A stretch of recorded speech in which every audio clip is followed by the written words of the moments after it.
Okay, I see we're recording. I'll go ahead and kick things off. Hello, everyone, and welcome. We're so glad you could join us for today's webinar, Sustaining Digitization, a Community Perspective. My name is Shyla Davison, and I'm the Education and Outreach Coordinator for iDigBio. Before we begin, I would just like to take a few minutes and talk about iDigBio and the work we still have going on. As many of you know, iDigBio will officially conclude this year, and for the past 15 years, iDigBio has had an incredible impact, supporting research, collaboration, and innovation on a national scale. This isn't a moment of sadness, but one of transition. We're proud to pass the torch to the broader community, confident that the mission of advancing biodiversity, digitization, and discovery will continue in capable hands. So let me give a quick overview of who we are and what our mission has been, and the exciting work we still have happening. iDigBio began 15 years ago with the support of the National Science Foundation and the vision of its founding leaders. Over that time, we've made tremendous strides together as a community, and our shared efforts have helped shape the future of biodiversity research. At its heart, iDigBio works to make biodiversity specimen data widely available and useful through digitization, training, open access, and creative new applications. And while iDigBio as a project will eventually close, our mission and the data the community has generated will live on.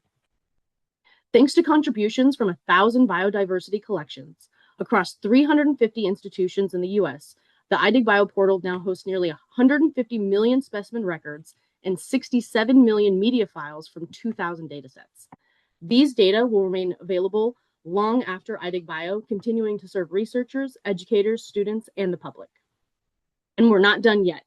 As we move towards the conclusion of the project, we still have new initiatives on the horizon, just like this webinar series. These webinars highlight protocols, practices, and strategies to ensure the long-term continuation of collections digitization and data mobilization. The collections community is well-positioned to sustain this important work, and we're excited to support that transition. As we look ahead to the future of collections digitization, today's presentation focuses on practical, experience-driven strategies for sustaining this work over time. Our speakers will share real-world approaches to maintaining momentum, supporting staff and collaborators, and embedding digitization into the long-term institutional priorities. Following the presentation, we will open the floor for a Q&A. Before I hand things off to our speakers, I'd just like to share a quick note about today's format.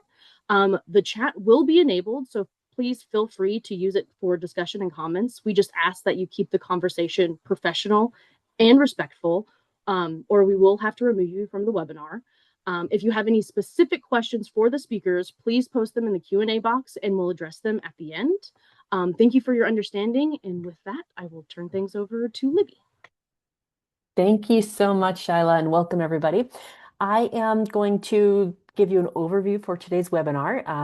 We are going to welcome three amazing speakers, Katja Saltman, Regina Wetzer, and Jason Best, who are going to each present some of the work they've been doing recently. And then we're going to, in the second half of the webinar, open it up for questions and discussion among the panelists and also between the panelists and the audience, and just kind of hear what you guys are seeing from your corners of the world as well. So thank you so much for joining us today. As Shyla said, the chat is open, the Q&A is open, so please make full use of all of those, and we'll be keeping an eye on them, and we'll be introducing those topics to the panelists in the second half.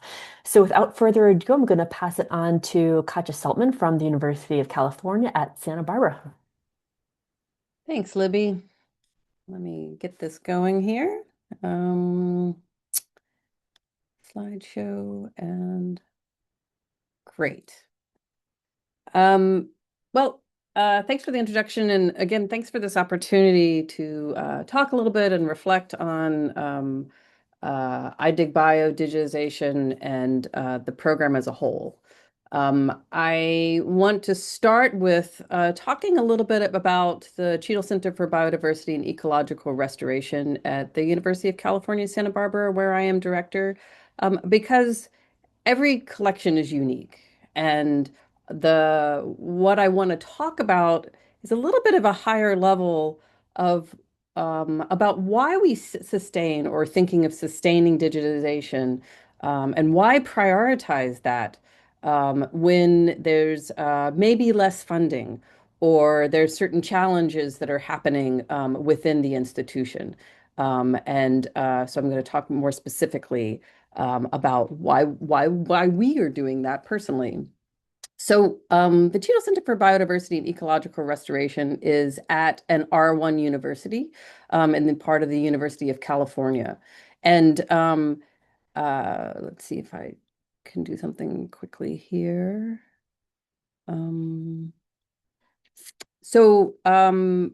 and as an R1, Research One University, research, it's even in sort of the name of the description, is an important part of our mission. And it's an important part of how we are evaluated as a collection. How are we as a collection providing services in order to support the mission of the faculty and students at our university. So different collections, and I think this is really important and it's something to reflect upon, that different collections will have different stakeholders depending on their specific mission that they have. And so what I'm going to talk about is really from our experience as an R1 university, at an R1 university, and it may be very different. And we'll hear different things from Regina and Jason. Um, so, and I also, think it's important to reflect and think about how do we know who our stakeholders are? And do we just assume that we know who those are? I think that for us, it's been really important that we went through a process of actually asking.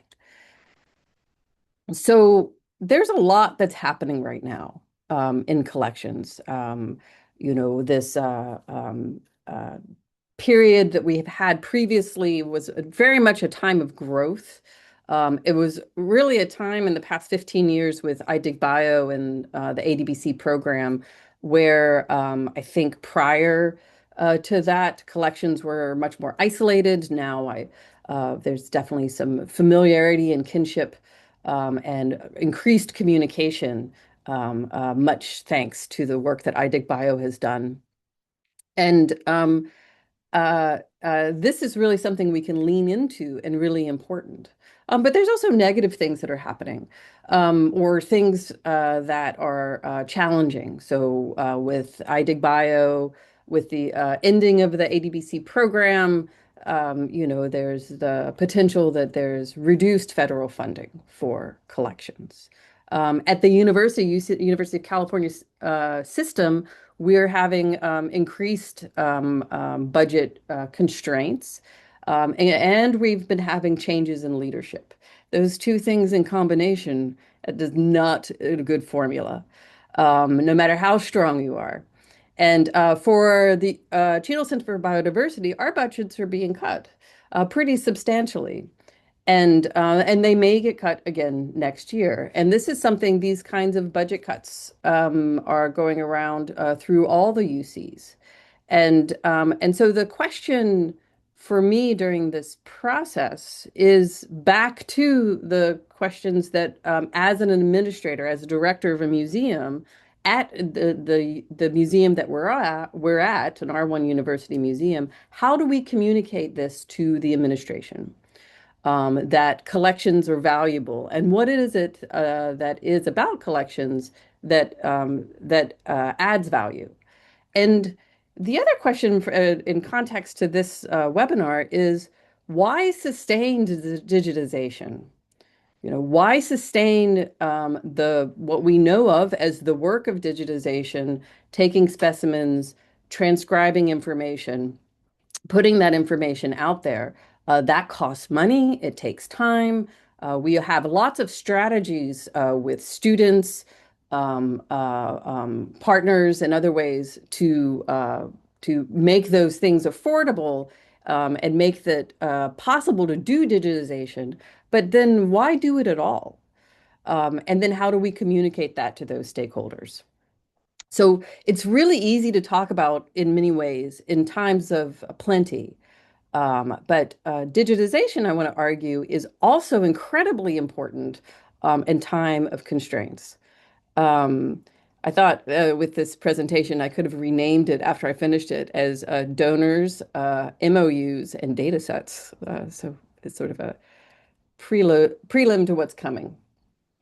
So the Cheadle Center, we have 8 data sets that are published on GBIF.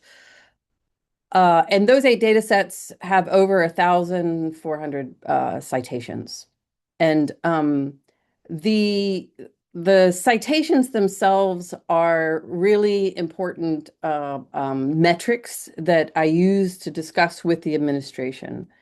And but what I've also found is that these are also really engaging metrics to work with donors because citations are currency, and it shows and demonstrates impact at a global scale. So not only is this citation index currency that is well understood at a research university, um, but those are citations that are explicitly linked to specimens in the collection. And this is a jump that I've just started trying to really solidify more recently in my communications with our administrators and with our donors. It is not that it is 1,892 citations in peer-reviewed papers. It is that. But in those data sets, how many specimens in our collection are actually vouchers for that research material? So this has become an important mantra in me talking about our collections as partially not just stimulating research and stimulating this, but actually as part of sort of compliance and vouchering and some of these other kinds of language where to indicate that the collections themselves are not just valuable for stimulating research, but also valuable from the perspective of documentation of research going forward. Um, And the examples of the publications that cite our data are also been really beneficial for me in this exercise to reframe, to reach these stakeholders, and to find language and find ways of talking to them that really resonate. And because the publications themselves speak a lot about the flexibility and the kinds of research that the data sets are used from. And so we often use these examples of these publications and reflect back the language that are used in the publications and the kinds of research. So, climate change research, biological invasions, uh, um, uh, protecting wildlife, globally aggregated biodiversity data, other things even that extend beyond that into what is more in line with the current National Science Foundation bio perspectives, bio inspiration, and other ways of communicating the language that the data that's coming out of our collections. And we have found that our donors really appreciate this. So what is the cushion that we have found for collections in a budget crisis? And I would call it a crisis, even though looking back historically, these collections budget reductions seem to happen on a cyclical nature. It is not novel. The communication for compliance is one thing that has definitely moved the needle. Another part of this compliance work or compliance communication is especially around if we have specimens, which we do from national parks or specimens of endangered species. And for every institution, you can think about what under that lens, how is it that that institution is, or how are we providing that service for the university? During this process, we've also found that it is very important for this information to be in writing. So the memoranda of understanding between National Park Services and the specimens that we hold have moved the needle. Um, uh, Memoranda of understanding between the California Coastal Commission and some of the work we do has also moved the needle. And when I say move the needle, I mean explicitly helped us reduce the budget reduction impacts on our center. Um, uh, the other thing is that digitization has really been amazing for donor engagement, and here's a couple of examples. One, we have actually our namesake is in memory of Vernon Cheadle. Vernon Cheadle was a chancellor at University of California, Santa Barbara. He was also an amazing botanist. We have his specimens. And this legacy for Vernon Cheadle has been a foundation of we have built a directors council. And I want to emphasize that all of these things were not done during the start of the budget crisis, but these things were all groundwork that was sort of laid in place prior in times of good. This directors council is a council of members whose role it is with us to be advocates for the center, particularly around philanthropy and fundraising. Many of them are members of the board of trustees at the University of UCSB. They've been very important in connecting us with people around our community that have interests in the kinds of work that we do, and have helped us have FaceTime with those individuals. And so, and many of the original members, it was around Vernon Cheadle as a botanist and his specimens in the collection that was the glue that sort of glued it all together. That was the place that was started, was around the legacy of this human being, this person. Um, and so, in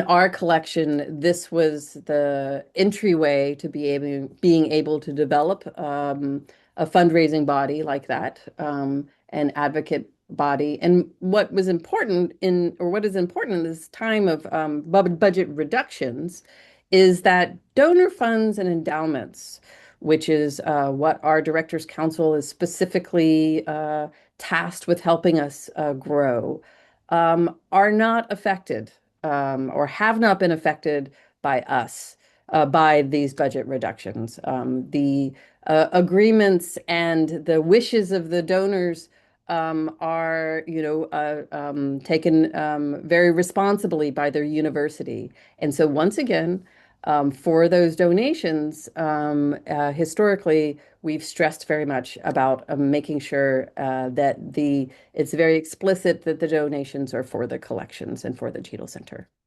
Another example is Mark Kummel, who is an amazing wildlife photographer, but not very good at online apps and things like that. And so we've been working with Mark to take his amazing photographs, which often have interactions between organisms. And if y'all know me, you know that I am really interested in modeling and sharing interaction information. And we've been working on digitizing and making digitally available his photographs through GBIF.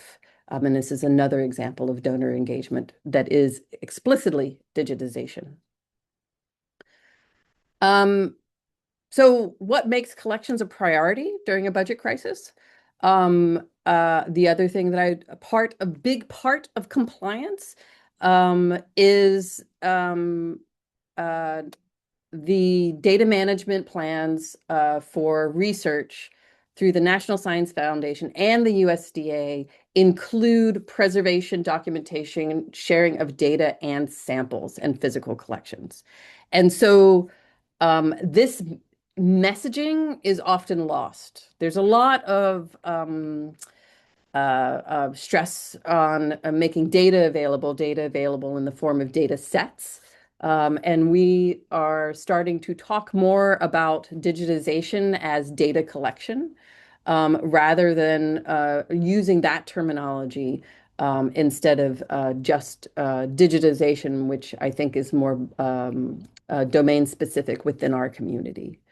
But emphasizing, so I've been working with the UCSB library to work on getting the Cheadle Center and the collections work into very formalized language that is boilerplate for the Office of Research to be able to give to individuals who are putting in for proposals in NSF and USDA. And so this is just another example of how we can insert ourselves or try to insert ourselves into after being able to identify what the priorities are of the institution that we're at or the stakeholders that we have.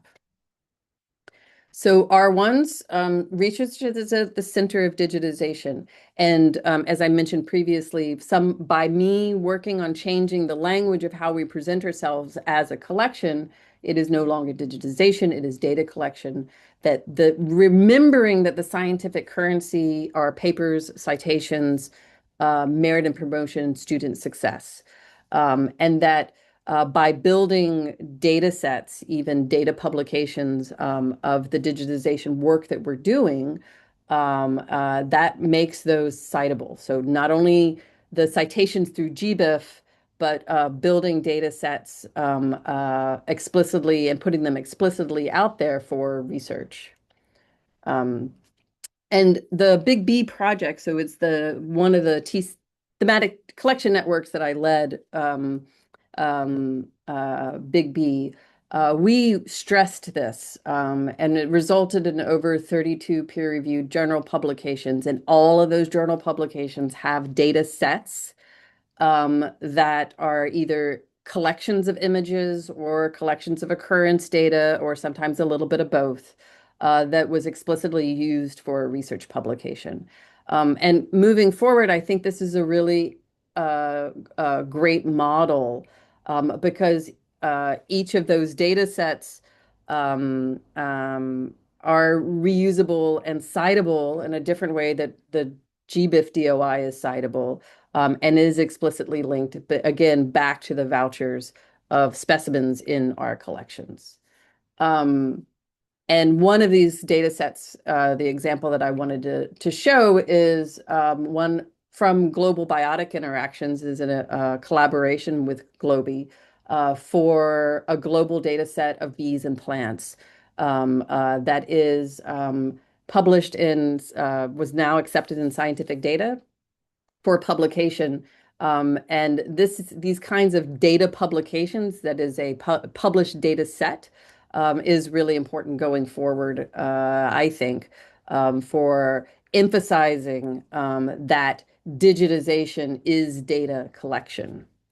So keeping that very close to home, that the research output has to do with museum specimens. And my last thoughts on this is, the new NSF bio directive priorities came out. And to me, this was very exciting because each one of these priorities is explicitly linked to collections. And for us, it's really just thinking about how do we talk about ourselves and how do we talk about the data and the data sets that we produce so that it resonates with these cross-cutting thematic areas. And with that, I'm going to say thank you. Here's another beautiful bee, and turn it back over to Libby. Thank you, Katja. Brilliant as always. And thank you to everybody posting in the chat too. I see some great resources being linked, some great ideas being shared. So please continue with that. And I'll just reiterate what Charlotte has also put in there, which is to let's try to keep questions in the Q&A box if there are questions directed for the panelists. So we can just sort of make sure that nothing gets lost in the chat, which is quite active, which is lovely. And with that, I'm going to pass it to Regina Wetzer from the Natural History Museum of Los Angeles County.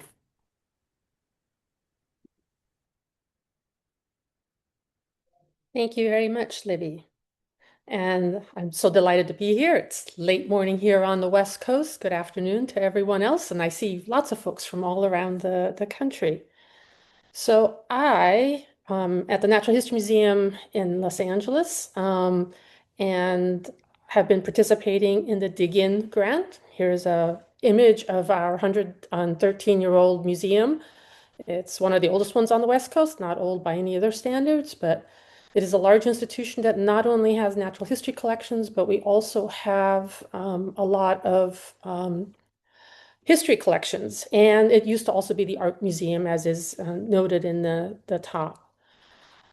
Thank you very much, Shiloh, for actually doing the introduction about the TCNs and how they came to be, how NSF had this project going for so long. I reiterate this because our group is a latecomer to this whole exercise. So they began in 2011, and there's been lots and lots and lots of wonderful TCNs covering plants and mollusks and parasites and bees and on and on. And as one went through it and years went past, there was a dollar cap that was expected that we would get to in the digitization effort, which was like $1 per specimen. Well, the marine invertebrate wet collections had not contributed a TCN, and those had always been really difficult. Gustav Pauly at the University of Florida stepped in and started organizing a whole bunch of folks and had convinced us that we should be putting in this proposal. And so we were one of the last ones that got funded, the Documenting Marine Biodiversity for Digitization of Invertebrate Collections, hence we call ourselves Dig in 2020. And great, so we thought we were doing really wonderful. There was $4.7 million set aside for all 19 institutions. It was a 4-year grant and wonderful. And then, of course, you know what happens. The pandemic, right? Here are our partnering institutions.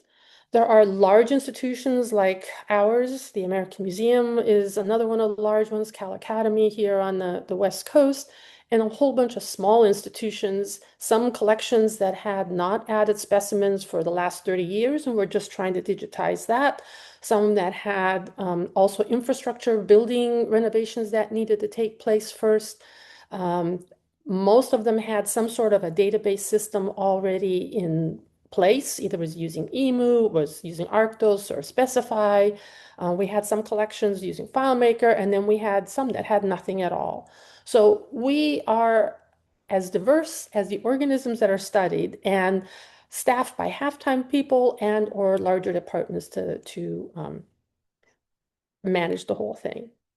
So anyhow, the challenge was we in Los Angeles got charged with the go because we were the worst off for the marine invertebrate non-mollusk collection. So this is what this graph is. On the x-axis, you have the abbreviations for the institutions. The green colored portions are the portions of the collections that had been digitized, and then the targets are those yellow bars. And clearly, as you can see, some of us didn't even try to make the whole thing. We promised we'd do 320,000 lots. Our collections here in Los Angeles, and that's what I'll be focusing on, and I'll give on some examples, and when I get to the end, I'll try to make some suggestions of how one can extrapolate from the learning that we did on ours. A lot of our collections are benthic or almost exclusively benthic. In other words, they come from the seafloor and they are expedition based. In other words, a ship went out of some sort. And so you have here a Western Flyer, famous for being in the Gulf of California. You would dredge the bottom, you pull up a net, and then from that net, you have a whole bunch of stuff. And this whole bunch of stuff in our case then gets distributed into a whole bunch of different kinds of collections. So it can be at our institution, or in our case, also distributed across other institutions, either at the Smithsonian or Cal Academy or at our colleagues in San Diego. And these are mostly collections, since this is backlog stuff. I mean, this is not happening today. Since 2000, all of our stuff is already digitized when it comes in and when it's collected. So we're talking only about the old stuff. You have this expeditionary logs that were associated with it. So here you have tons of paper. Since about 2000, we had been accumulating where these records might be located, whose file cabinet, whose bookcase, in what department, on what floor, where this material had been. And because so many universities over the last 30, 40 years were deaccessioning or dumping their collections, and the Natural History Museum of LA, was one of these major recipients. And as you can see, the Valero ship is there, is the Allen Hancock collections, which is one of our large components. Those collections came to institutions and then they were integrated taxonomically. So the mollusks went to the third floor, the crustacea went to one wing of our building, and polychaete worms in the other direction, and so on and so on. All that to be said is that we have this paper, and now we have these integrated collections that came from Caltech, from Santa Barbara, from all over, UCLA, up and down the state, large and small, had come in. So what we proceeded to do is we needed to digitize this, extract the information, and then move on to assembling that with the specimen data. So what's the nature of the specimens? What do they look like?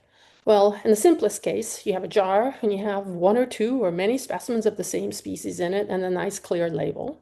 That's completely beautifully handwritten and pretty identifiable. We also have a lot of material, because again, this is now mostly material that had not been, does not have an individual recorded record, would have a slip of paper in it. And there's some sort of writing on it, hopefully legible.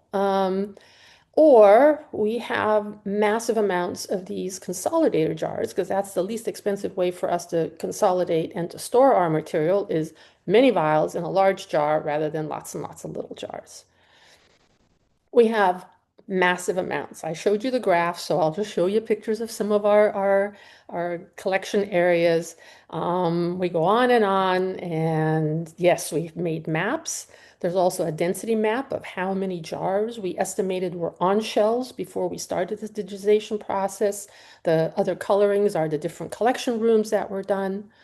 So we decided we would only do the skeletal data collection, and that we had, in order to keep the price down, we couldn't afford to move the jars. We'd want to remove labels only when it was necessary. Physically collect the data in one pass. There was no going back. And if a photo had to be taken of the label, it had to be from the image, not from the jar. Again, would otherwise not be able to make the quota in the time that we had said. And so what we ended up doing is we made about a dozen of these workstations. They're mobile, they're on wheels, they're adjustable by height, and they are outfitted with a stack of curatorial supplies. There is a tablet, an interactive tablet, for which we designed a separate input database to collect data. There is a barcode reader. I'll show you a label in a moment, and a camera that can read that. A little photo box, which is literally a cardboard box that has a tray underneath it where you can put the specimen label on it, put the glass sheet on it, take a photograph of it, and that would get stored with the record. So we came up with two sizes of labels, a large one for the individual specimens that were big enough, and that gallon jar I showed you with all the hundreds of little vials in it would get the little tiny one. So there's a barcode on one side and the same thing on the other side.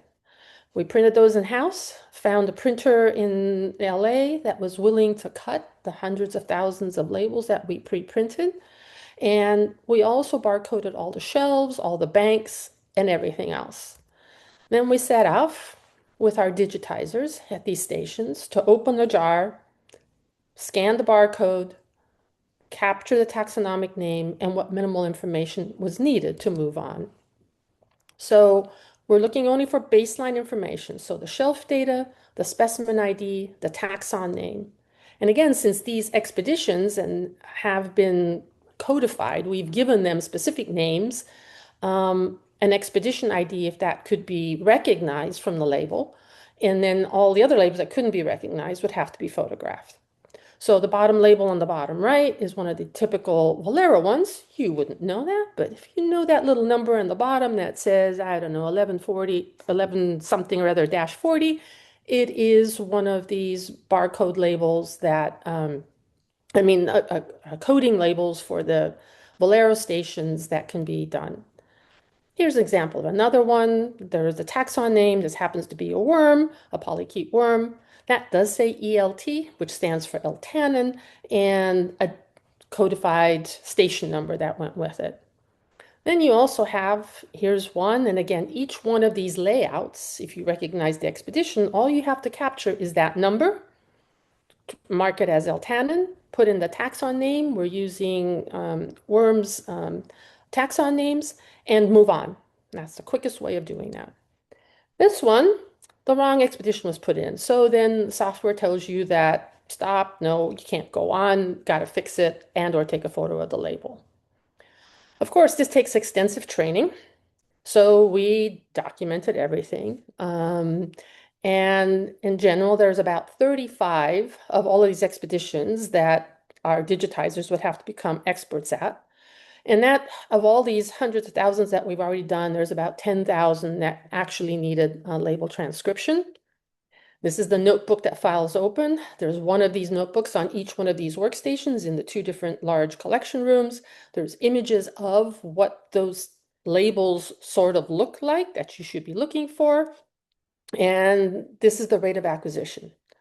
So if we only have to capture a taxon name, the shelf location, and a station number, it takes about 35 seconds per specimen to do that. If we have to photograph the label, that's about 107 seconds. And the graph on the right tells you, like, okay, our digitizers, we had a large team of digitizers, which I'll share in a moment, is how many lots were done. Obviously, if they're more similar, you can go faster. If they're more problem children, then it goes slower. And we can tell which of our digitizers did which specimen and where in the collection that is located because they're all cross-referenced. All right, so on the left would be the data that would have been collected by the digitizers. There's a specimen ID number that comes from that barcode tag that you would have added to the specimen lot. And on the right, you would have the code that would have been pulled off. So someone in the first line, Havens 85-E2, is what was captured, nothing else. On the other hand, all those paper records that I showed you of have been digitized, have been codified, and now you would be able to match that with it being in the Marshall Islands. And we talk, you get the date, the depths, and all of the other data that goes with it. So you do that for all of the stations and you do this matching. And of course, the high anxiety, we are into this 4 years, right? And you want to make sure that really comes to bear and there's not too many falling on the cutting room floor. So that translates into one of these tables that then we can do the quality control on. And oh, there's one with a problem. So now you have to go back and actually look at that specimen label image to rectify that. So how are we doing? I told you we started in the pandemic. That forced us to sit back for a year and a half doing nothing but high anxiety. How will we ever pull this off when we can't go to our collections? The little stepping stones is a result of we using a student population, and we're catching up. But we're also in our 6th year. Our grant will wind up on the 31st of October of this year. So how did we do it?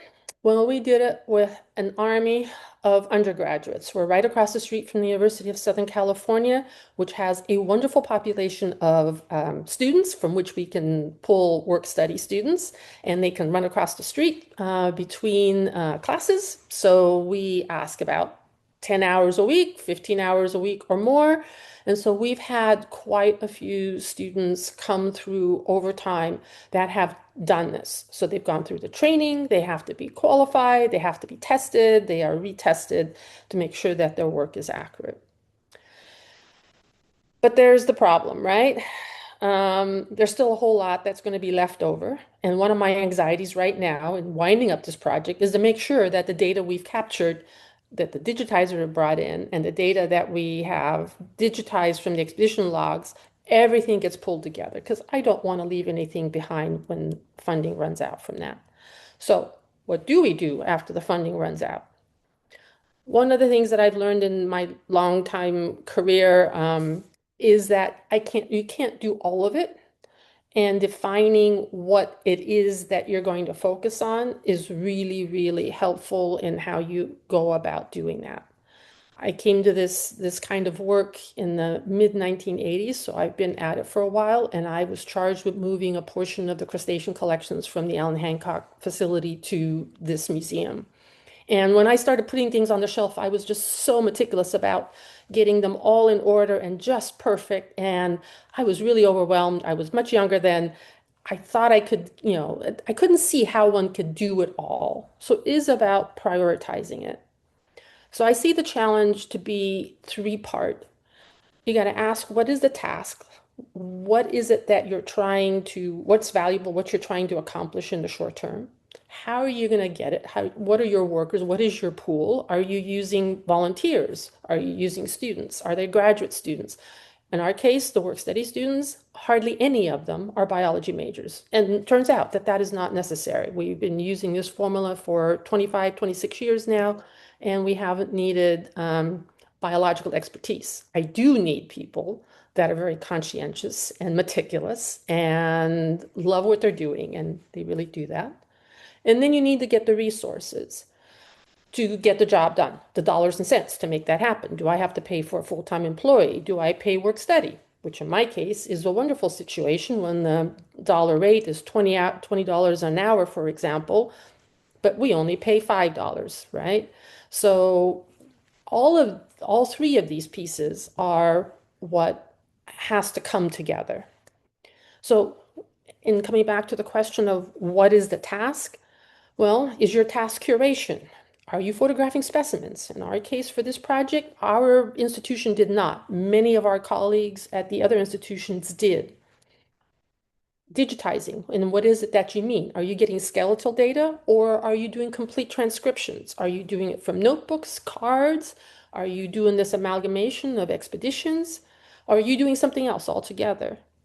And then that will help define who's best suited for it. How can you put people at it, right? Who can you use students, unskilled labor?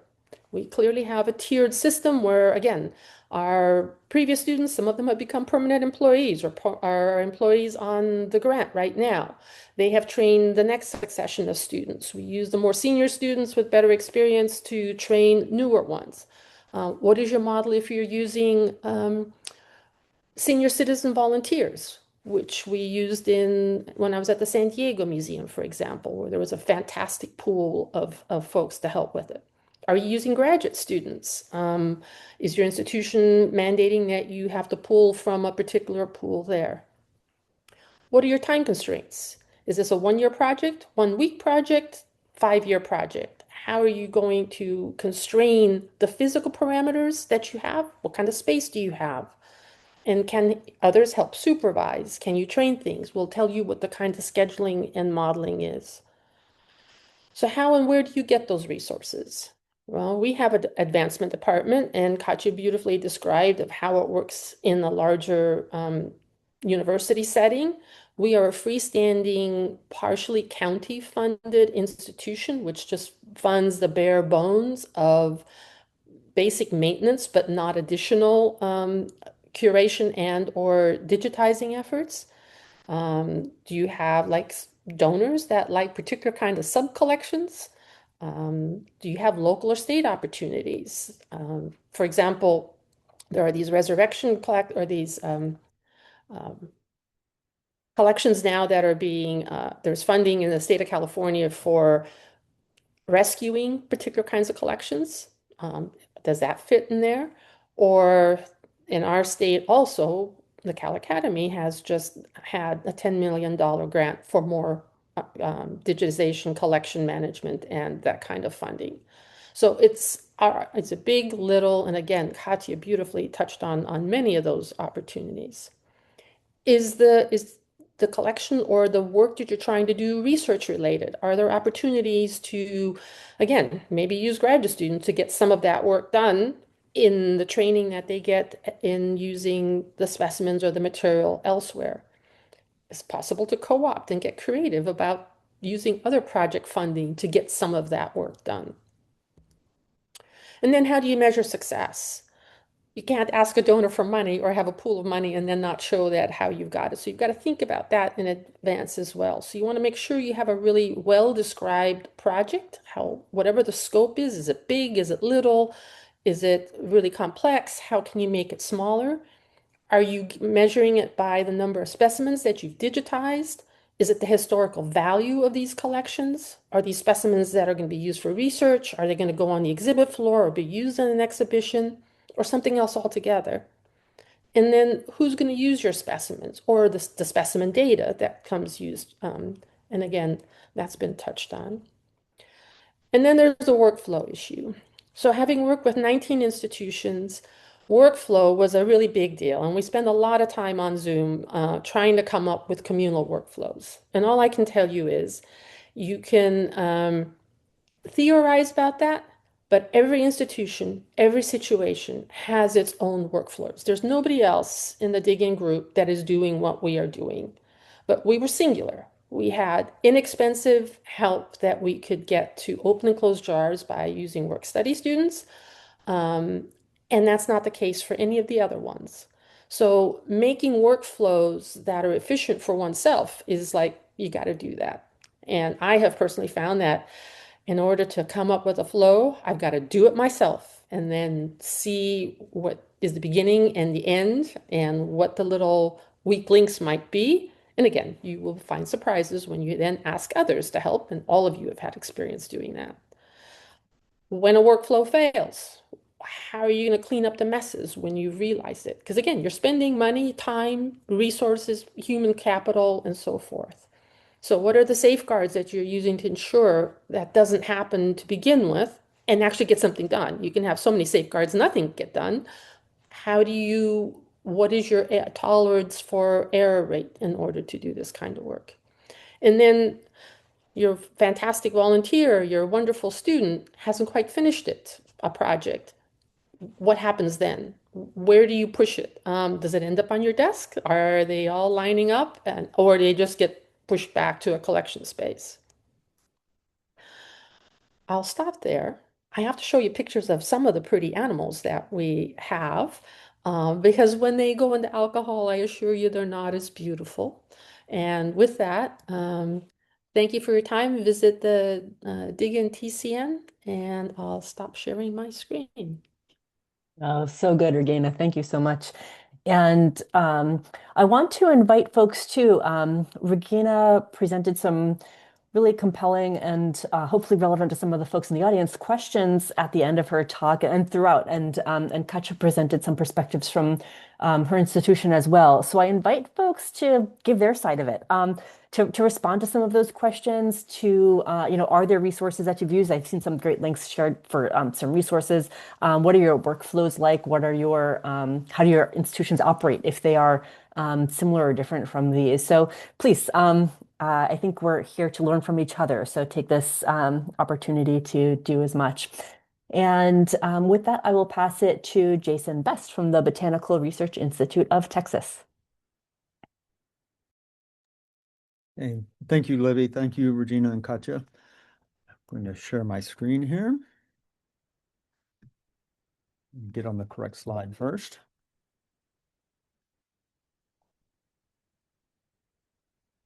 Okay, well, thank you again, everyone, for attending, and thank you for our hosts for this discussion, an important discussion to have. My name is Jason Best. I'm Director of Biodiversity Informatics at the Botanical Research Institute of Texas. And I want to cover a few key points that we've learned over the years, focusing on people, partnerships, and capacity at BRIT. And I hope this will have some application for your future endeavors. BRIT has participated in multiple TCNs, including primarily Torch, CERNAC, and some others, with some critical support from iDigBio. It's meant a great deal to have that support. I've been at BRIT and in this industry for about 20 years, so iDigBio has been around for most of that So for me, it's been a key part of how I entered this process and how I grew and how our workflows and our institutions and digitization project grew. Um, so thanks again to iDigBio. I hope what we share here today and beyond will help continue that momentum that has been established and continue to grow the communities that we're working in.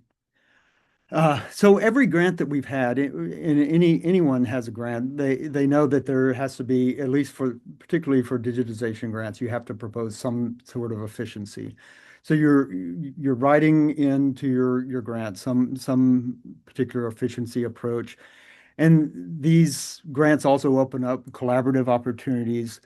So my approach at this will be talking a little bit about efficiencies, who we'd worked with, and some of the tools we've used, and how we might continue to develop those, how we might continue to broaden our communities, and with that in mind, how we will use that to sustain the digitization in the communities we've developed.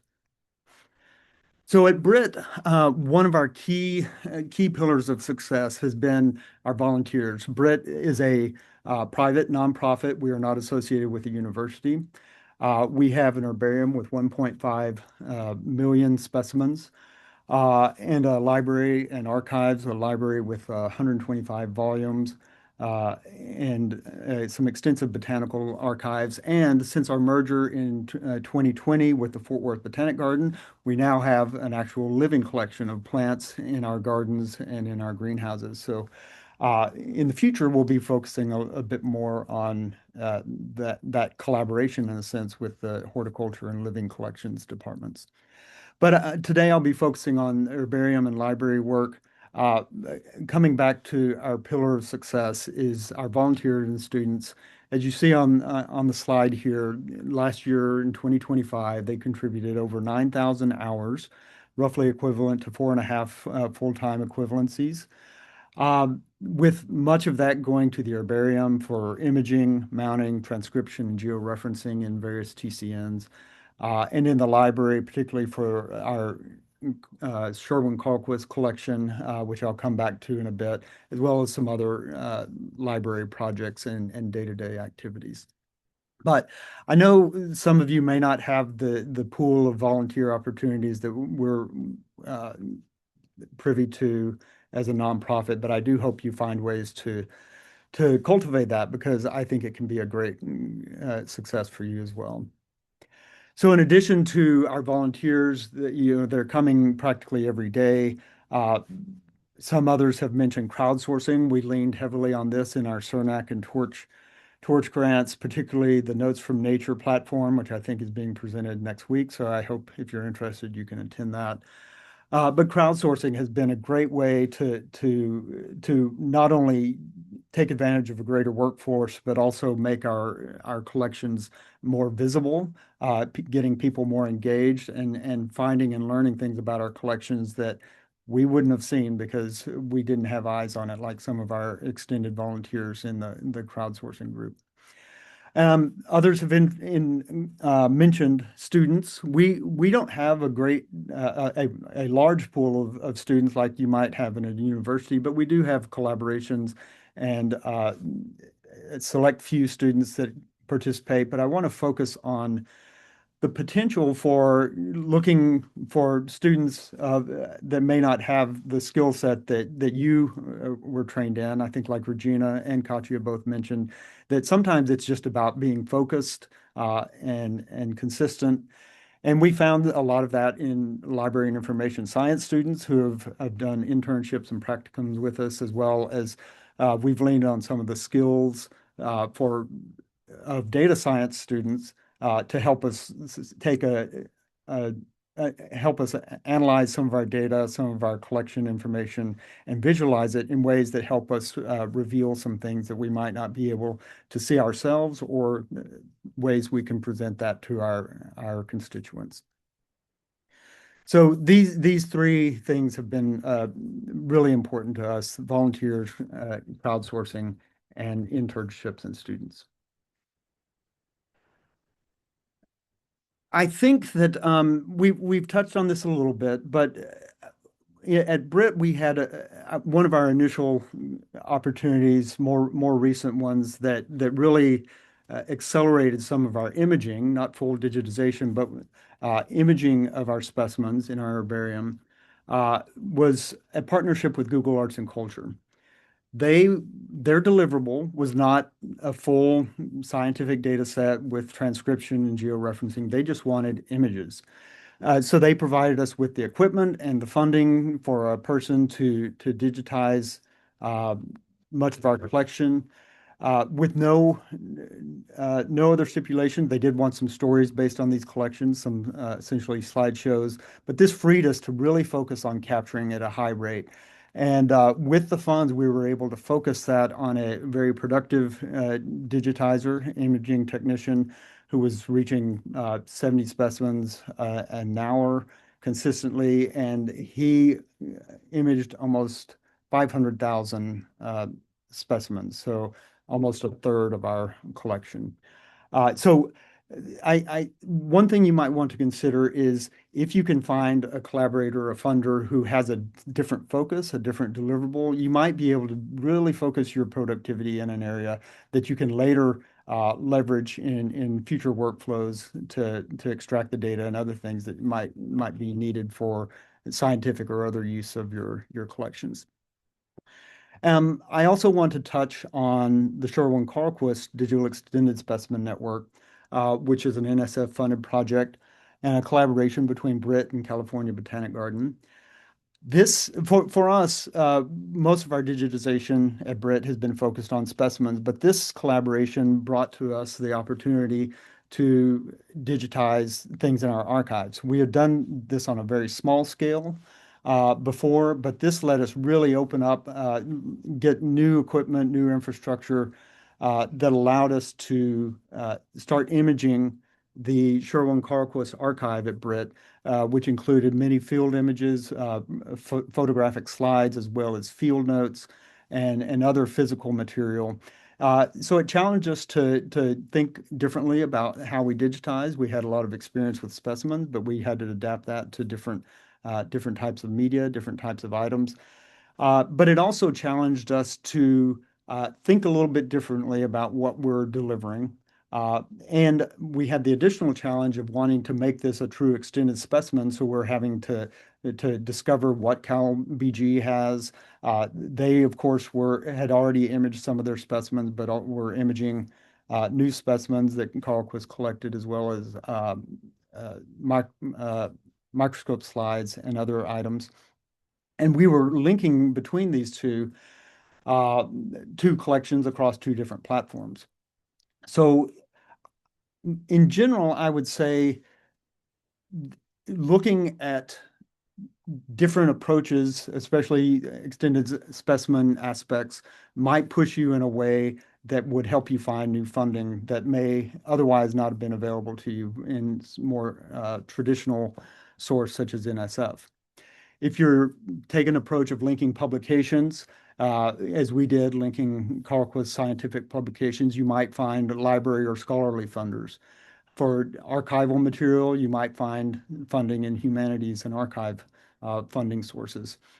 And we, of course, also enrich the specimens, connecting them to scholarly content. And that aspect may present itself to be more amenable to funding through other funding sources. And I know many of you are familiar with this diagram on the right.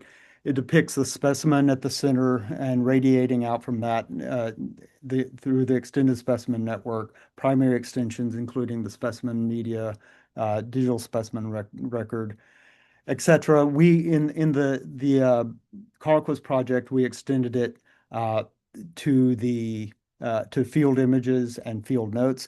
This is actually an accident. I think I overlapped two slides and didn't mean to, so I'm kind of reiterating that, but reinforcing it with this diagram that many of you are probably familiar with.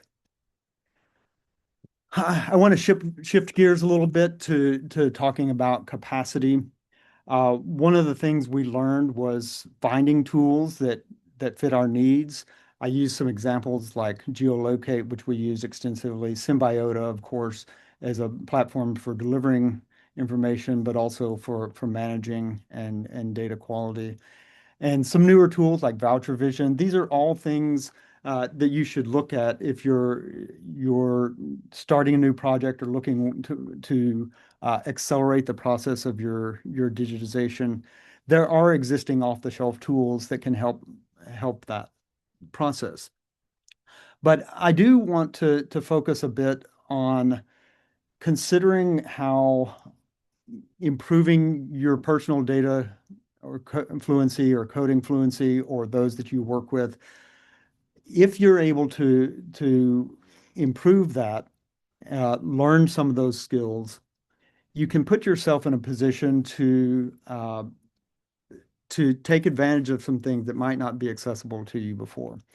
Some of the ways to expand those skills are through the carpentries, the data carpentries, and the software carpentries at carpentries.org. But AI itself can be a really great way to lead you through the process of learning how to code, and you can simply ask it a question. How do I do X with the goal of achieving Y? And it can walk you through that process. And I know there are a lot of valid concerns about AI. I certainly have concerns about the use of AI for frivolous or deceptive goals, but at least I find some comfort in thinking that using AI for some noble purposes and to achieve things that we might not be able to do to achieve important goals can be justified. We took this approach of using AI. I have a coding background. I don't consider myself a software developer, but I can write a few scripts. But we had a new team member join us a while back named Craig Meyer, who was tasked with leading some of the digitization efforts to extract information from images and to accelerate that process. And he didn't have much coding background. He had as a technical bent, but hadn't written Python before, I don't believe, but he certainly didn't have any ongoing experience with it. So he decided at that point, AI, this was last year, AI had gotten to the point where it could be a productive tool where he simply said, I want code that will look at a CSV and help me parse out different localities, identify what localities are the same location, and help me combine those into a unified synthesized locality record that I can then georeference and apply that back to all the multiple localities that were matched. And it turned out really surprisingly well. So he's not only using AI to identify the localities, he used AI to automate the process and create the script to use AI. So he was using AI to write the code. The code then in turn used AI to group the localities. And he did something similar with a project he called Unicycle. He used machine-assisted transcription that cropped the images, sent the sent the image crop out to AI for transcription, came back with OCR results, and then parsed and cleaned those. So these are two examples of how you might use AI to accelerate your workflow. And like Regina said, not everyone has the same workflow. These are examples of parts that you might incorporate into your workflow, or if you're inclined, you may have your own workflow, but you could use AI to create a custom code, a set of codes that would be perfectly adapted to your workflow. So rather than trying to take something off the shelf or reusing something off the shelf, you could use it for a very fine-tuned purpose for your particular workflow. So I just want to reiterate some of the things we've discovered. Having a diverse workforce can be a huge key to success. We had many hours contributed by volunteers and students, and that, along with crowdsourcing, was a huge bonus to us. Our partnerships with iDigBio, Symbiota, CalBG, and many others has been invigorated our own efforts and given us goals that we want to continue to expand within our own collections for digitizing and linking beyond what we've already done. And finally, invest in skills so you can say you're prepared to say, yes, we can do that if an opportunity arises. I think having that underlying skill can give you the ability to say, move beyond, can we do that? And say with confidence, yes, that's something we can do, because you might have thought it previously out of your reach. But there are many things that building these skills can make you prepared for opportunities in the future.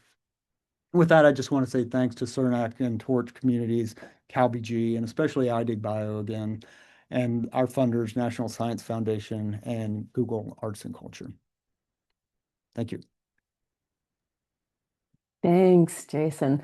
And thanks again to the three panelists today. This was just the perfect mix. You all hit the sweet spot between some really specific details about the work that you're doing, but also in the greater context of what's happening in your institutions and in the world of biodiversity sciences. So thank you so much for doing that, and for covering the sort of unique aspects of both your collections and institutions too. That's it's really interesting to hear what you are seeing there.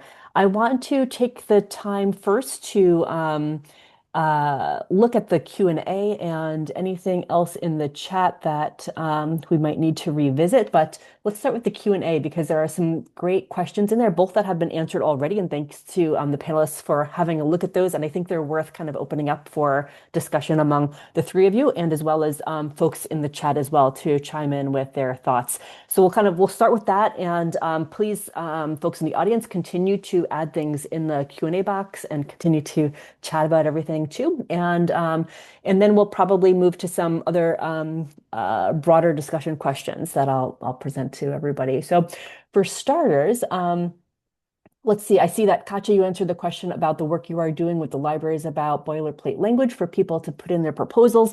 I don't know if you wanted to elaborate that on that any more than you already did, but I guess the only other thing is that the library is just one location. The our Office of Research, I found out, also provides these boilerplate things. So I'm hunting and pecking and trying to figure out where that is being communicated to faculty doing proposals.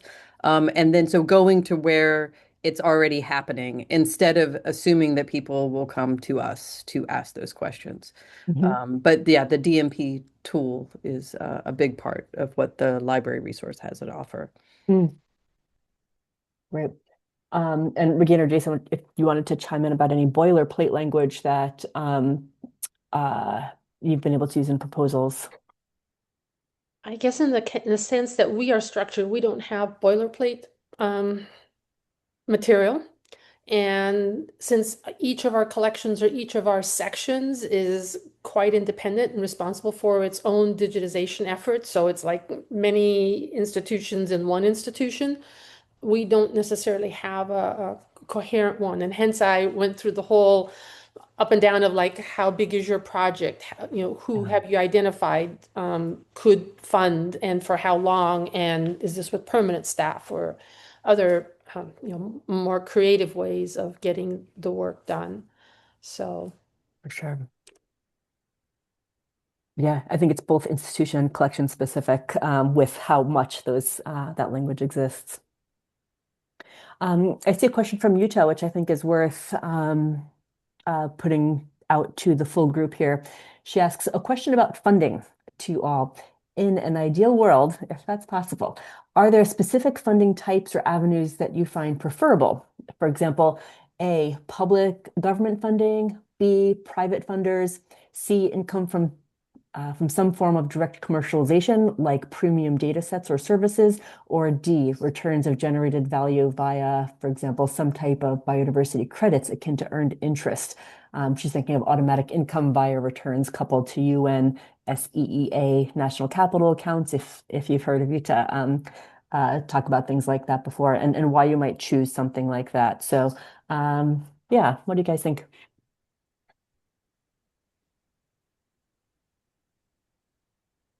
I answered the question. I'm not aware of the capital credits, but we have a very diverse portfolio of Mhm. state, federal, local agencies, funders that are donors, collaborations with companies, lots of different things. And I think the diversity in of itself is very resilient. Um, um, Crowdsourcing, yes, we do have a mechanism for doing that through our university. We do have constraints, although I spend a lot of time trying to get around the constraints that we have. Being creative about the funding portfolio. But I have to say, I do prefer peer-reviewed federal funding Mm. from my science background. I like the rigor of that. So yes, I think the diversity of the portfolio is important for sustainability because you don't know what's going to happen in the future. But I do try all of the researchers that work with us and us as a priority in our collection do try and pursue those peer-reviewed funding sources Mhm. just for the scientific rigor part of it. Mhm. Yeah. It definitely would be a first choice if that's at all possible. Another mechanism as collections continue to come in from either survey work, where again the curation level and or digitization is not so onerous, is to build in a buffer factor to catch up on the stuff that hasn't been captured already. So it's co-opting, if the research enhancement of this particular polychaete worms, for example, could be enhanced with material that's not been cataloged yet. Is trying to use resources there and infrastructure and workflows in order to do the catch up. I mean, this is all small-minded, but um, yeah, Mhm. obviously it's nice to have an NSF or similar kind of peer-reviewed situation, but I'm not opposed to getting creative in trying to, is this thing going on exhibit? Can I build something in such that resources can come to associated materials that can be improved upon and data collected and shared? Yeah. Yeah. And Jason, you had a slide similar to some of that with Google and some more humanities focused kinds of things. I don't know if you wanted to mention anything else there. Yeah, I would add, sorry, I was typing an answer, so I may have Yeah, no, I missed, appreciate maybe that. redundant to what's been said, but I do think other funding, federal funding sources in the US like IMLS could be a good approach, especially with the extended specimen network, since you or potential collaborators may have collections that are not natural history collections, but archives that may have some affinity with your own collection that would make it a funding source that would potentially use library science or information science funding sources. Yeah. Yeah, and that's interesting to hear from each of you because I also feel like some of the other options that you have presented as far as commercialization or about thinking about ways that some of these global entities like the UN might be able to either support or benefit from some of the work that we're doing here maybe didn't pop up as the likely candidates for funding the work that we do, and that might be just the nature of the beast at the moment. Yeah, I'm definitely not against commercialization either. I Hmm. mean, so for us, we release everything in public domain, Mm. but so all of the images and data, but that's a longer conversation about U.S. copyright to begin with. But um, but that doesn't preclude commercialization in products using those data afterwards. Right. We have had very few opportunities in that area. Some small opportunities with making local area field guides and stuff like that. But Okay. it's not quite, I think, which is meant by commercialization. Right. I feel like you're acknowledging too the fact that other folks might be able to commercialize the things that we put out there for free, but that might not be on us. And granted, we all have a lot on our plates right now, so that might just be how it is. Yeah, we work with our Office of Technology Transfer, Hmm. just to sort of like put it out there that Yeah, yeah. data sets can be built for lots of different reasons. And I think Jason maybe has some, working with Google, there is not necessarily commercialization, but it is a commercial company But data sets can be built for lots of reasons. Mhm. I just really haven't had that opportunity yet. And same here, I'll ditto what Katja just said. It's not been an opportunity that's come our way, but wouldn't be Yeah. opposed to. And again, all of our data is in the public domain as well. Mhm. Yeah. Thanks, guys. Um, so let me pop over to my questions here. Hey, Katie, make oh yeah, one comment, maybe if you don't mind, yeah, go following ahead. that discussion, which was really great. So we did some workshops at the University of Michigan a few years ago, and one of the things that we discovered there was a local imaging company who had very close relationships with the primary company for which they vended, were super helpful in providing equipment and all that kind of stuff to UM for imaging specimens, et cetera. And of course, the in kind for that was that UM made them available to others when they were doing training and workshops and all that. So, there's a way to look at actual local vendors that might even help you in some ways get equipment that you might need. Yeah, Mhm. right. And Gil, I'd like to add something similar to that. One of our imaging technicians for the Sherwin-Qualquist project works at a similar local vendor, and because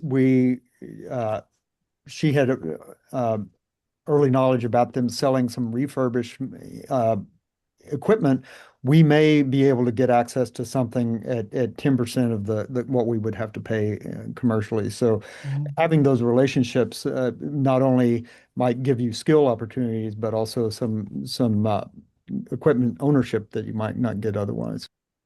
Yeah, right. And I think the information getting back to the supplier, not just the local business, gives the supplier more leverage in the community, and they may be able to do things even direct also.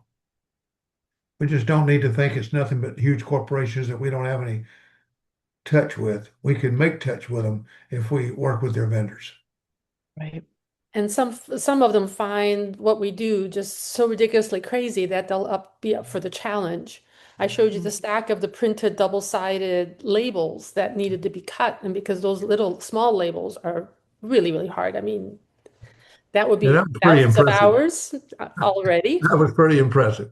And so this printer here in town again gave us a most reasonable price to cut those immaculately and turn them into the little confetti that we needed. So they just thought it was a cool challenge that with, and you're right, I should actually be reaching out to them at this point and showing off what, the success was. Yeah, on this line of reasoning too, I see Andy Bentley has been active in the chat, and I know that Andy worked closely with some vendors for organizing the Spinach conference and things like that, which then have downstream effects for all of us too. If it saves us some money to participate in the conference, if it saves us some money to work with that vendor in the future, because we know that they are a trusted and um, uh, a part of the community, then I think there are some other things too that aren't maybe funding specific parts of our digitization or data, but kind of also support the work that we do in various ways. So I don't know if you have any insights to that, Andy, but feel free to put that in the chat. And getting back to some questions that we have here that were posed earlier. Katie Bowler says, this is so fascinating. Once the physical items have been cataloged and are on the shelf, has anyone used StackMap or LibMaps from SpringShare to use digital maps to say exactly where on the shelf each item is? I thought that could be helpful if you had many jars of specimens over many shelves. Haven't No, we used it. have not used that. But we do use the database to go find a shelf and or find a particular specimen in whatever collection room it happens to be in. But now we're just using the lookup in the database to send us there. No special software.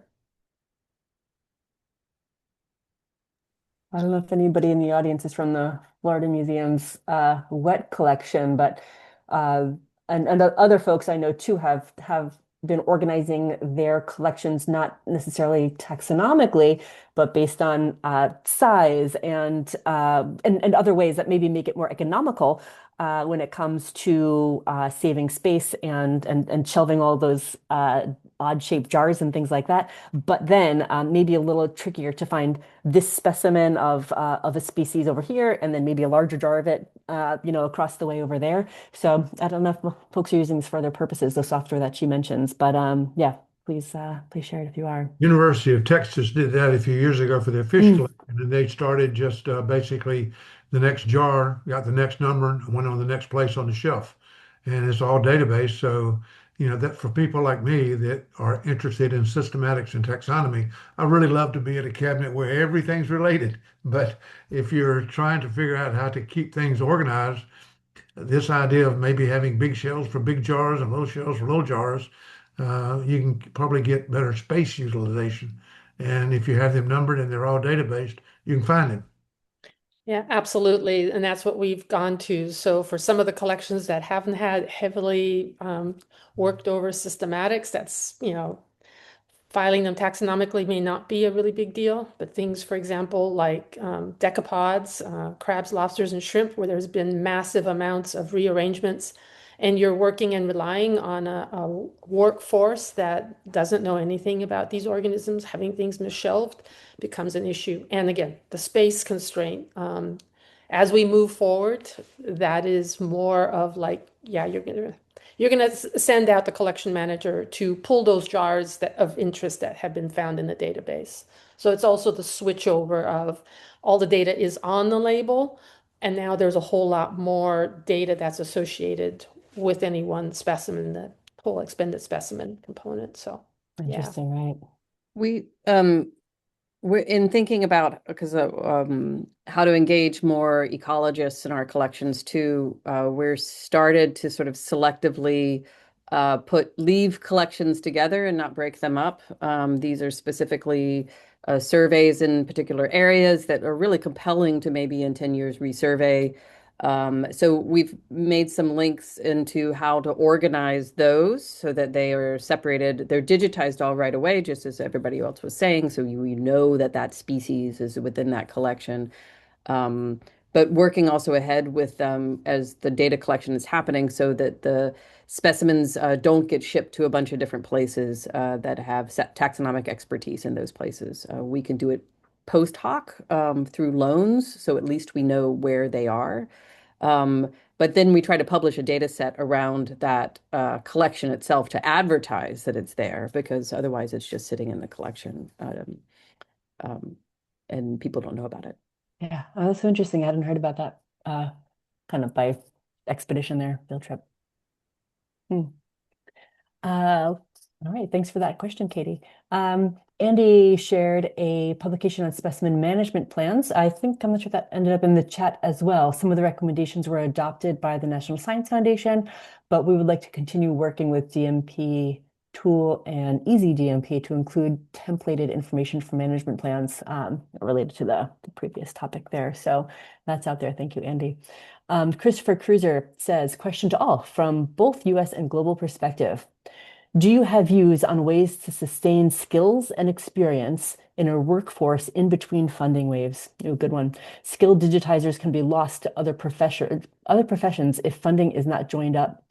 But is there a way to retain skills built up in the industry? And Jason, your master digitizer there must be a hot commodity. So, but anyone willing to take a stab at that one? Yeah, for sure. The continuity. So with the pandemic, we had obviously very skilled work study students before the pandemic, and then we had zero students. We had exactly one that was able to come back, and then she also became our senior manager for managing all of the students, and also did a lot of our social media component. So the handoff, again, I've had experience either with retired senior citizens as volunteers, or this work study kind of workflow is having at least one or two and then overlapping and just keeping that treadmill going, even if it's at a low rate, just to have those skills and have that practice and have something going on. And coming back to what Katya also said, is trying to package these collections or these projects into attractive pieces is a way to leverage to try to get donor funding and or attention or other resources to the department or to the museum in order. So it's a lot of stuff that always needs to be churned on. There is not one single pathway to success. So. Yeah, we have a collection curation skills class. It's a experiential class that runs 2 quarters out of the 4 quarters of the year, and it's open to students from any department on campus. And it's a basically a pass-fail class, so it's like for the students, it's a real low barrier. And each time the class runs, it's around a specific project. So some digitization of some part, and those of us who are collection managers and curators in the collection, we cycle through to run that class. And from there, we have a undergraduate curator program. So students from that class then move into this sort of named title of undergraduate curator. And many of those end up helping teach the class. And just like Regina says, to try to create some overlap between the students that um, have experience and those that don't have experience with the curation and digitization. And it's not that many students every year. And sometimes when we have a big project, it's more, and then there's some other times it's less. But we do try to keep this program running to keep some institutional knowledge in that cohort. Excellent. All right. I think I've put out there all of the questions that I've seen, but I'm going to ask the panelists and Shyla, who might be keeping a better eye on the chat, if I've missed anything that you guys want to raise here. And then after that, we're going to move on to our some other discussion questions. But before I don't want to plow over anything that might be out there still. So can I say one more thing, maybe? Mhm. So Austin Mast at Florida State University runs the herbarium there, the Godfrey Herbarium. He used federal work study students, which I think some of you guys have already mentioned, and that really helped him a lot. But there was a program in Florida that funded internships. And the deal was that if you were going to be an intern, we'll pay your way, but you have to provide 20 hours or 40 hours or 30 hours or something back to the university. And so Austin found out about that and he went out to get these people. And he had some really great digitizers who worked for him on that deal. So they worked there 20 hours to get their money to pay their tuition, et cetera. And it was really fantastic. But that was a statewide local program, not necessarily something that was federal. So there may be things like that in other states, but I'm sure there must be. And so that might be a way also to round up some digitizers, some students that, and that really, I mean, that program, I remember one young man was fantastic. He came in every morning about 4 o'clock in the morning to work. And then a couple years later, I walked out of the herbarium at the University of Florida, and he was sitting on the steps. And I said, "Hey, how you doing?" And he said, "Great." I said, "What are you doing down here?" He said, "I'm a botany student, and I got a master's degree in botany and working for the museum." So I said, yeah, it was really, really super. So you never know how this stuff pays off. Very cool. Yeah, that's right. Yeah, I think I from what the panelists have said too, that reaching out to students and involving them in this work that they might not have otherwise had any idea that it was going on, let alone been an active participant in it, really can help shape the direction they take in their undergrad careers and beyond. So definitely worth engaging them. Yeah, gotcha. I think it's also interesting to think about about the job force training, sort of workforce training skills that the students are getting in this position, under the assumption that they're not going to stay in collection sciences, you know. So, Mm, but there is a lot of value to having, those skills of showing up on time and of sure. reporting what you do and all of these things. And so being able to articulate that a little bit to the students as far as like that, letters of recommendation and what that looks like, and is important because I mean, we do have students that are excited about careers in collections in some capacity. But a lot of them aren't necessarily Mm. about that, but they still get valuable skills by working at a museum. No question about it. We did a program for undergraduate students through the Florida Student Research, whatever it's called. And these were students who were interested in research, and they did all kinds of things. So we went down there and displayed IDIC Bio and all of that. And it turned out that we recruited, we were going to recruit 10. We ended up recruiting 15 because we couldn't beat them off to come back to the University of Florida. We paid their way to come for 3 days during the observances of Earth Day. And Mm. we ran these kids through the museum. And I'm telling you, the most amazing part to me was 15 top good biology students in the state of Florida. None, not one, had ever been in the back of a museum and knew the kind of research and science that went on there. And so, one kid looked at me and he said, "You mean I can make a living doing butterflies?" And I said, "Yes, sir, son." And so, that really did spur. And we had two or three of those kids actually end up at the University of Florida following master's degree programs. So it was pretty exciting. And it's just a matter of giving them a taste.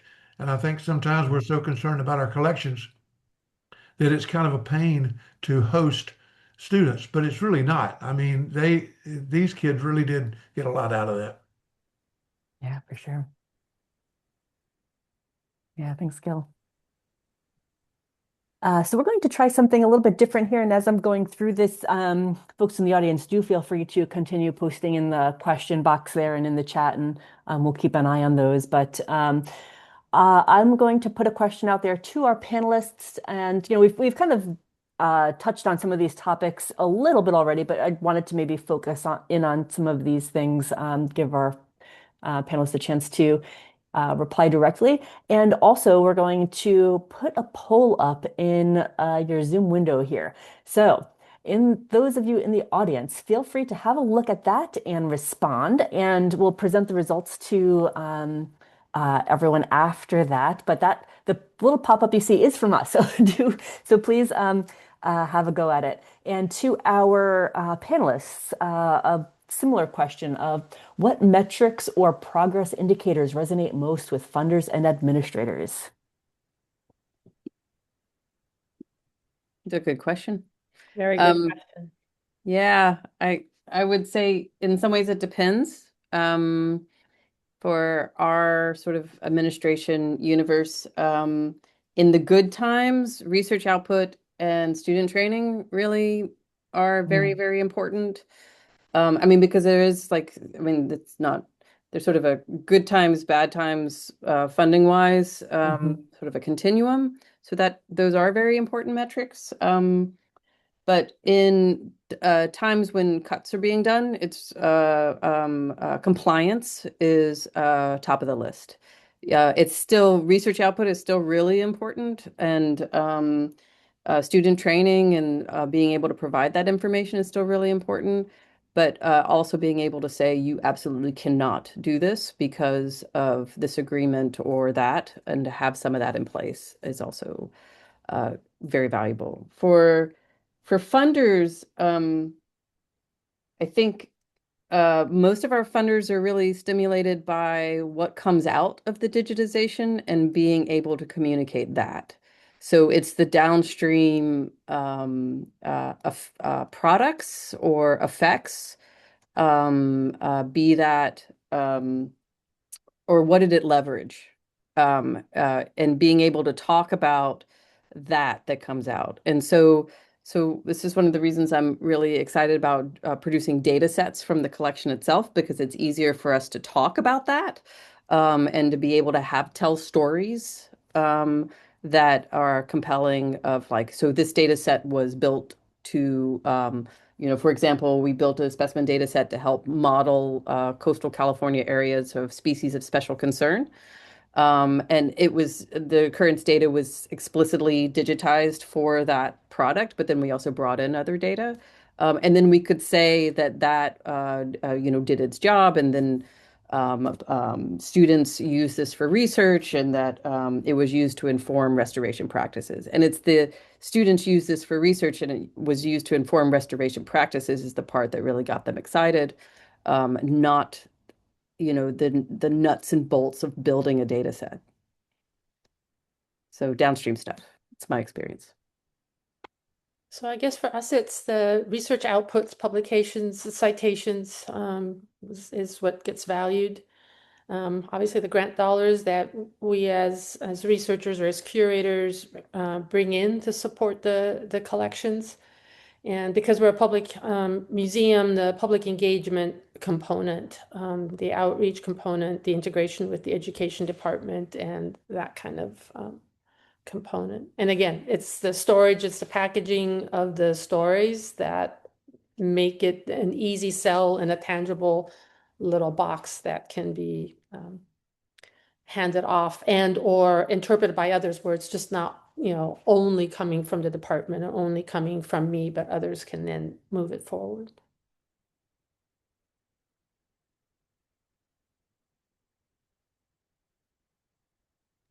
Thank you for that. Jason, I don't know if you wanted to chime in on that. I know you're also working in the Q&A box, which I appreciate.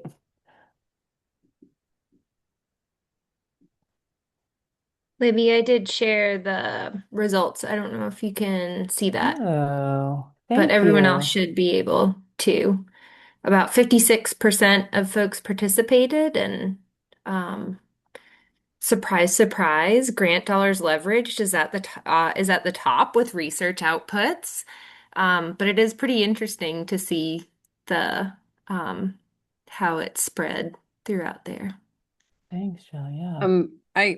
I also grant dollars aren't all the same. So for us at the university, those that have federal grant dollars are viewed and deemed in many ways better. There is a bias towards certain kinds of grants, be it because of the amount of overhead that comes from, or the amount of work that's required for reporting and administration. I'm not exactly sure, but yes. And sometimes in a weird universe, the donor funding may actually be a negative, in the sense that, hey, you guys are fine. You don't need this institutional funding because look at all the donor fundraising you're doing. And so I'm not saying don't do it because of that reason, but it is, yeah, just bringing in money doesn't always land exactly the way that you think it would. Oh, that's interesting. Yeah. Can't win. All right. Thank you, everybody, for that. Next up, kind of building off of that question. So for the panelists, how can we better articulate the value of digitization to donors and institutional leadership? And I appreciate some of the links that have been shared in the chat earlier to folks putting together reports or hearing of reports that are that institutions put together to share to not just within the museum, but elsewhere as well. Things like some of the statistics and reporting that GBIF does. But yeah, what do you guys, how can we better articulate the value of digitization itself and the downstream impact of digitization to donors and institutional leadership? I guess by stories. And for us, or for the marine wet invertebrate collections, which are not beautiful organisms when they've been sitting in formalin transferred to ethanol for decades, we have found it to be very productive to then create a program. We have an initiative that is Diversity Initiative for the Southern California Ocean, DISCO, where we embarked on getting small sources of funding to collect new fresh invertebrates of some of those photos that I showed you, tissue sampling, making barcode data available, and then linking that back to the historical collections and that data of occurrence and distribution and diversity. So again, I report to someone that's a dinosaur specialist. It's a very big deal at my institution, and making less attractive organisms or small organisms that not everyone appreciates as a crazy community that I live in, applicable, is to try to find a hook that, you've got these amazing shapes, these amazing colors, you make that kind of documentation available, and then link it back to the deeper stories of like, well, look, this sets up a whole new species description that's right here in Los Angeles Harbor. It's right at our doorsteps. Millions of people walk past it and it's undescribed. So it allows, again, that integration with the public outreach, which obviously can be done in a museum setting. Yeah, Katja and Jason, do you guys have a public facing part component to your institutions? You want to go ahead, Jason? Yes, we do, especially now with the garden component. We have a lot of guests who come to see the garden, but we also like to digitize our collections and make those visible to draw people over to our building where the collections reside, which is sometimes a challenge. Uh, but we do have a dedicated education department that builds our collections and collection items into their education programs. Um, and we have tours that are focused only on our collections, but also garden tours that incorporate our collections. So yeah, quite a bit of public engagement. Mm-hmm. I wouldn't say really have a building associated with the public for our collections. However, um, we do get a little creative about it. So we have exhibitions of our collections at the library that are in really high traffic areas. We're also a little bit isolated on campus. These are just sort of common things, I think, for university collections. So we put exhibitions about our collections in high traffic areas. We have a really strong social media program. Also, our collections are associated with an ecological restoration program here on campus. And I see those at part as a living collection, so much like a botanic garden would be. And so the collection managers and organismal biologists that work in our collections also give tours in these restored sites. And so it's an opportunity to talk about that connection between collections and actual practices and biodiversity and things like that. So no, but yes, we try to find ways to get around it. For sure, yeah. Also, with the advent of iNaturalist and capturing that kind of data has definitely increased and made more accessible or a greater interest in linking of what has been on a piece of shore that people see, that people document, and there's a growing community and a engagement and component of that. And then affiliated public outreach programs that then reinforce that with Snapshot Cal Coast or the city nature challenges and that kind of activity. Yeah, I mean, You've I all been think involved with. what is a collection? So a collection is a thing of preserved stuff in cabinets, but it's also the people that, and the expertise those individuals have. And so for me, just remembering that the expertise in identification or the expertise in just the natural history of things is a huge, the folks that work here have is hugely valuable. And so when those folks present and put it out there, giving tours or lectures or talks, is the public face of our collection in more ways than in anything. So I think that's also a big part of it. Yeah. Yeah, building off of that, I am, well, oh, and we have some results from that from the audience. Jill, I don't know if you wanted to summarize those at all, but it seems to echo what the panelists said. Framing digitization resonates most with, or to enable research breakthroughs, expanding access and equity, preserving national resources. So I think that uh, jives pretty closely with what the panelists were saying too. Thanks, guys, for audience members for completing. It's fun to see kind of what's out there. And next question, kind of thinking a little bit differently about some of this. It's how do we present ourselves? how do we present what we do? What kind of language do we use? How do we find that sweet spot between knowing that what we do is sometimes highly technical in the world of taxonomy or systematics and that kind of stuff, with then needing to work with the public, justify our work in proposals and for funding, thinking about the work that we do with the public and um, exhibitions and all of that. So yeah, what best describes the way that we present ourselves? So for me, it's kind of easy because I described that we have work study students, and none of them are biologists. Very, very few of them. Again, the recruiting has nothing to do with their past experience. They don't know how to hold a pair of forceps, open up a cotton stoppered vial. We will teach them all of that. But these students come from English majors, math majors, film majors. I have two top digitizers right now that are receiving their undergraduate degrees in gaming. So they come with very different perspectives, and it always amazes to me that they would actually come and enjoy this work, which, to be perfectly honest, can be so dreadfully tedious and monotonous, but it pulls them out of their world and drops them into something that they haven't tried before.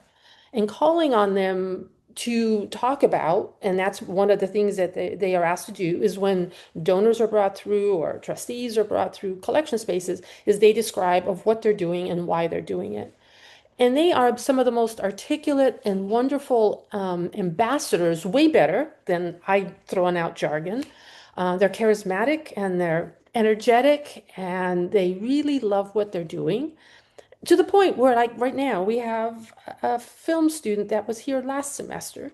Colleagues in that department are wanting to do a film for their school project at USC about collections, particularly butterfly collections, even though that's not what I'm interested in. But these students have a personal experience with a butterfly collection that was given as a gift from a grandparent, and they're making a movie about it. So it's like completely eclectic and totally fun because they come with different perspectives than we in the inbox. Oh, I like that way of doing it. And also probably takes a little bit of the weight off of you guys to have to do that translation. They kind of, you provide the framework for them to understand it, and then they're able to run with it from there and speak in a way that works best for their peers. That's interesting, yeah. And looking at the poll here, thank you for sharing that. It seems, yeah, that folks in the audience too, maybe the top response there is tailored messaging, depending on the audience, and that's pretty important there, yeah. Which probably is also intertwined with a mixed technical and public facing kind of language. Thank you. Um, and then kind of like a straightforward one. Who are our stakeholders? Who are your stakeholders? Would you consider your stakeholders and feel free to interpret that in any way. Is it be it funding, be it audience, be it yeah, however you want to think of stakeholders and collaborators and peers and that kind of thing. Yeah, who is it? So in part, for a public museum, the stakeholders are the people that are paying for it, the tax dollars that are paying for it. And in our part, it's a portion comes from the county of Los Angeles. Obviously, we raise a tremendous amounts of private donations and grant funding in order to pull it all off. But these collections are held in perpetuity for the citizens of California, for the citizens of the United States, and then again, the whole research community that is supporting as well.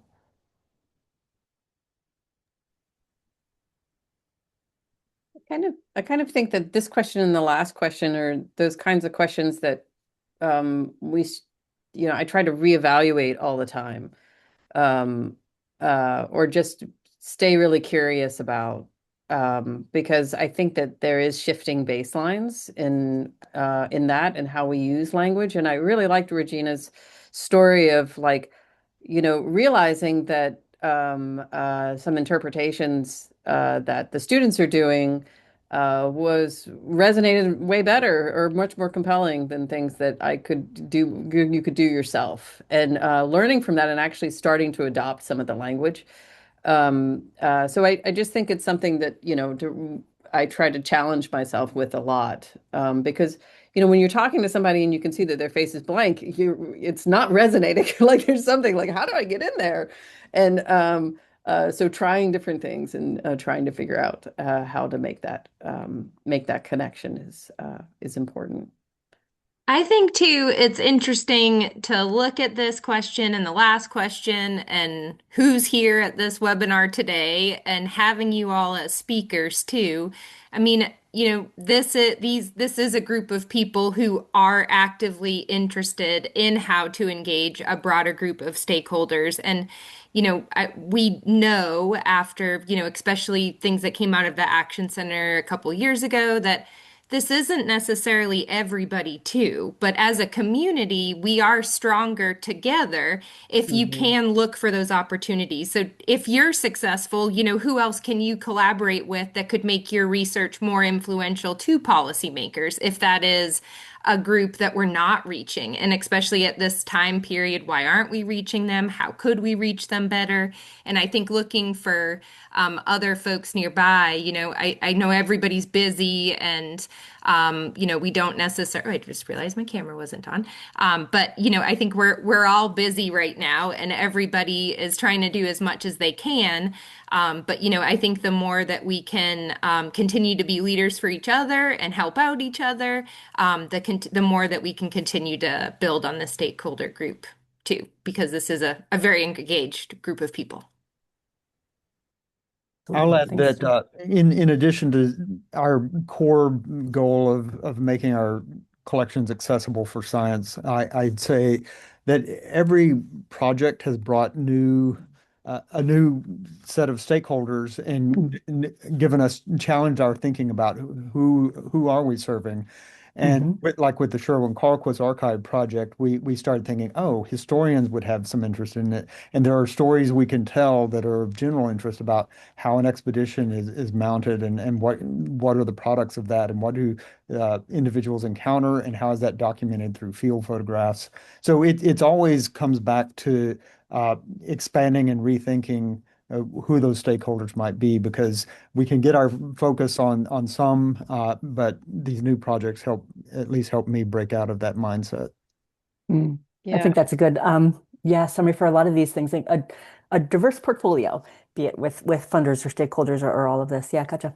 I just want to circle back to something that Jillian said that I think one of the things that I feel like I learned from iDig Bio and from the ADBC program is that these collaborations across museums, we can build stronger, especially for me, a small museum, stronger data sets and more compelling uh, um, opportunities for fundraising. And so, these ideas of the network of collections together that are able to produce products that are more compelling than any individual museum can do. And I think that's something that I took from the ADBC program or hope to continue with. Well, that's great. That's a good point, Katja. Thank you. And looking at the audience results here, I'm a little bit surprised to see that educators and students are two of the top ones there. Not surprised, but of all the options there, that educators and students were some of the top stakeholders, which I certainly don't disagree with. So it's good to see that that's on a lot of people's minds. And I think we have time for one more panelist and audience discussion point or question here.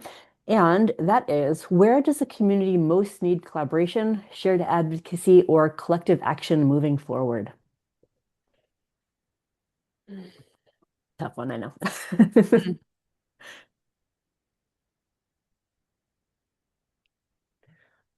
I guess I'll call on an opportunity that has arisen here in California for us. So I described a little bit about the DISCO project and how we were using freshly collected material in the Southern California region and the Southern California Bight to do this DNA barcoding component. And there had been a movement spearheaded by Greg Rouse at Scripps in collaboration with others at the state level to do an inventory of all of the intertidal organisms, all the algae, just like we've done for in this state for insects, and we've done, I guess, fungi and soil, and some of you have been participating in that. So it's basically the Disco project on steroids, including all the algae and plants in the intertidal zone from the Oregon border to the Mexican border. And we had a pretty rough start and had to do a restart, which we have. And it's now coming together really quick. There's a very, very tight timeline to get this survey done. It'll consist of at least 6 bioblitzes, money permitting, maybe a 7th, and then a whole bunch of ad hoc projects. And the goal is to collect as much material and tissue sample it, DNA barcode it, mitogenome skim it, put things in the freezers, get live images of these things, again, in the style of the images that I flashed up there in my talk.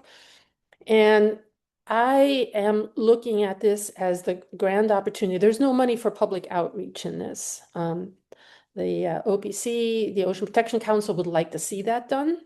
And I and a few other folks are really looking hard of how we can get a very public component to that. Not that I want people on the beach turning over rocks with the folks that are doing the collecting, but to get that message across such that people have ownership. And this comes from an experience of when we did a malaise trapping thing across the city of Los Angeles, where we had specimen jars, a TV screen, young undergraduates sitting under a microscope and sorting. And there was a label in the jar that said what neighborhood this jar came from. People want to know where their stuff is coming from. So with that model, and again, the groups could be Native Americans, they could be school groups, there may be, iNaturalist communities, and exploring that such that there's enough momentum so that we can actually hopefully generate such good results beyond and have a cadre of material to then launch so we can do offshore materials, go for a larger amount, which will then have to be ship-based and would collect offshore material. Again, in the marine world, when it's underwater, it's a whole lot harder to get that kind of presence. But that's also then leveraging of like, what do we know, what was here before, how has that changed? Non-native species have moved in, things have been lost, much alteration by anthropomorphic things. We've made habitat by making harbors and marinas, et cetera, et cetera. So that is one of the things that I'm not trained at. And again, I know it's really, really important and it's going to take some creativity, but I think that, and hence, as I described in my list of questions earlier, everybody has to do that same kind of thing in order to even get a project launched for any sort of funding. Thanks, Regina. Yeah, so let's see. Technical infrastructure is a big one, shared advocacy, funding strategy, research integration, public engagement, some of the big ones. Yeah. Any very quick responses from Katja or Jason? Yeah.